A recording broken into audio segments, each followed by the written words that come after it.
Hello बच्चों, चलिए प्रश्न को देखते हैं। प्रश्न दिया गया है, प्लाज्मोडियम के जीवन चक्र में एक्स फ्लैजिलेशन देखा जाता है। पहला माइक्रोगैमेटोसाइट में, दूसरा है ट्रोपोजॉइट में, तीसरा है माइक्रोगैमेटोसाइट में और लास्ट में है मेरोजॉइट्स में। तो यहाँ पर सबसे पहले इस प्रश्न का हम देख लेते हैं मुख्य अवधारणा।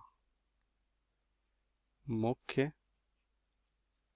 अवधारणा, तो यहाँ पर क्या होगा इस प्रश्न का मुख्य अवधारणा? यहाँ पर होगा प्लाज्मोडियम का जीवन चक्र। प्लाज्मोडियम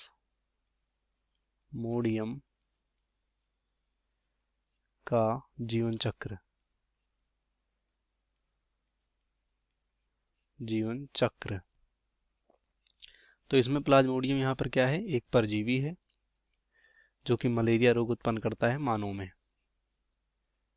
तो ये हो गया यहाँ पर, और प्रोटोजोआ जो संघ होता है उसका प्राणी है। तो ये हो गया मलेरिया यहाँ पर प्लाज्मोडियम के बारे में। अब यहाँ पर जो एक्स फ्लैजिलेशन दिया गया है, इसका क्या मतलब होता है? तो यहाँ पर बात करें, जो प्लाज्मोडियम होता है, यहाँ पर प्लाज्मोडियम, इसके लिए जो पोषक होते हैं वो दो होते हैं। एक तो मानव होता है, एक मादा एनोफिलिस मच्छर होता है। ये दो होते हैं। तो एक तो हो गया मच्छर, क्या हो गया? मच्छर, और दूसरा यहाँ पर मानव। तो दो यहाँ पर क्या होते हैं? पोषक देखने को मिलते हैं। किसके? यहाँ पर प्लाज्मोडियम के। तो जब यहाँ पर क्या होता है, जब ये मच्छर मानव का रक्त चूसता है, तो यहाँ पर क्या होता है कि मान लो ये मानव यहाँ पर जो हमारा प्लाज्मोडियम है उसे संक्रमित है। तो इस मानव में यहाँ पर क्या होगा? इस मानव में यहाँ पर जो नर और मादा, नर और मादा यहाँ पर जो हमारे माइक्रोगैमेटोसाइट और माइक्रोगैमेटोसाइट, ये दोनों पाए जाएंगे।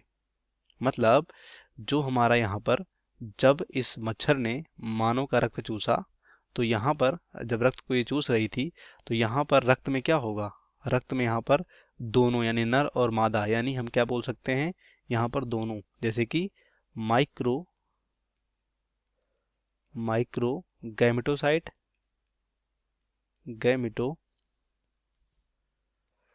गैमेटोसाइट, ये सब जो गैमेटोसाइट है ये, और दूसरा हमारा यहाँ पर जो हमारा क्या है? माइक्रो माइक्रो और माइक्रो गैमेटोसाइट, ये दोनों, इन दोनों को यहाँ पर शक कर लिया, यानी ब्लड के द्वारा ये कहाँ पर चले गए? ये चले गए सीधे मच्छर में। तो अब यहाँ पर नर और मादा जो हमारे गैमेटोसाइट हैं वो मच्छर में पहुंच गए। ठीक, ये पूरा हो गया। उसके बाद क्या होगा? इनमें माइक्रोगैमेटोसाइट और माइक्रोगैमेटोसाइट में यहाँ पर ये डिवाइड करेंगे। तो यहाँ पर क्या होगा? जो हमारा यहाँ पर, अब यहाँ पर लिखते हैं, जो यहाँ पर मादा, मादा यहाँ पर कौन है? मादा हमारा यहाँ पर है ये, मादा है माइक्रो, और नर है हमारा यहाँ पर, नर क्या है? नर है माइक्रो। ये जो हमारे यहाँ पर कोशिकाएं हैं, जिसे हम यहाँ पर गैमीट बोल सकते हैं सिंपल। तो जो हमारा मादा था, यानी जो मादा यहाँ पर माइक्रो गैमेटोसाइट होगा, उससे सिर्फ एक क्या बनेगा? माइक्रो गैमीट बनेगा। क्या बनेगा? यहाँ पर माइक्रो माइक्रो गैमीट बन जाएंगे। किससे? यहाँ पर जो हमारा मादा यहाँ पर कोशिका था, और जो यहाँ पर नर है, इससे यहाँ पर लगभग कितने? 8। कितने? 8। 8 यहाँ पर क्या बनेंगे? माइक्रोगैमीट बनेंगे। 8 माइक्रोगैमीट बनेंगे।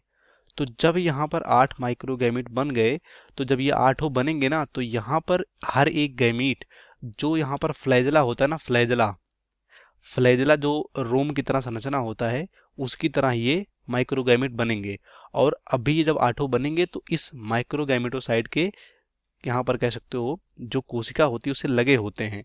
और इस माइक्रोगैमेटोसाइट से जब ये अलग होंगे ना, तो इसी को बोलते हैं एक्स फ्लैजिलेशन, यानी फ्लैजला के रूप में माइक्रोगैमीट आगे निकल जाते हैं। या कह सकते हो जो यहाँ पर मादा मच्छर होती है उसके शरीर में ये आगे बढ़ते हैं। उसके बाद ये माइक्रोगैमीट और माइक्रोगैमीट, ये दोनों मिलकर आपस में जाइगोट बनाते हैं। उसके बाद यहाँ पर आगे फिर से उनमें विकास होता है, तो आगे चलकर वो फिर से इस स्पोरोजॉइट में बदलते हैं। तो इस तरह से, तो एक्स फ्लैजिलेशन का मतलब होता है कि जब माइक्रोगैमेटोसाइट जब यहाँ पर जो हमारा ये नर है माइक्रोगैमेटोसाइट से ये माइक्रोगैमीट बनते हैं, फ्लैजेला के समान संरचना होता है, तो इसी को बोलते हैं एक्स फ्लैजिलेशन। और ये हर एक जो 8 फ्लैजेला बनता है वो 8 फ्लैजेला यही होता है, माइक्रोगैमीट यही यहाँ पर एक एक करके निकलते हैं, तो उसी को बोलते हैं एक्स फ्लैजिलेशन। तो किस में देखा जाता है? ये देखा जाता है हमारे माइक्रोगैमेटोसाइट में। तो इस प्रश्न का सही विकल्प क्या होगा? पहला होगा। बाकी यहाँ पर ट्रोफोजाइट में यहाँ पर नहीं देखने को मिलता फ्लैजेला, माइक्रो में देखने को यहाँ पर भी नहीं मिलता। ठीक है, सिर्फ एक बन जाता, देखो यहाँ पर माइक्रो में यहाँ पर एक ये बनता है और यहाँ पर टोटल 8 बनते हैं, और लास्ट में मीरोजॉइट, तो इसमें भी नहीं देखने को मिलता है, तो ये भी गलत होगा। इस प्रश्न का सही विकल्प होगा हमारा पहला, बाकी सभी गलत हो जाएंगे। उम्मीद करते हैं आपको प्रश्न समझ में आया होगा। धन्यवाद।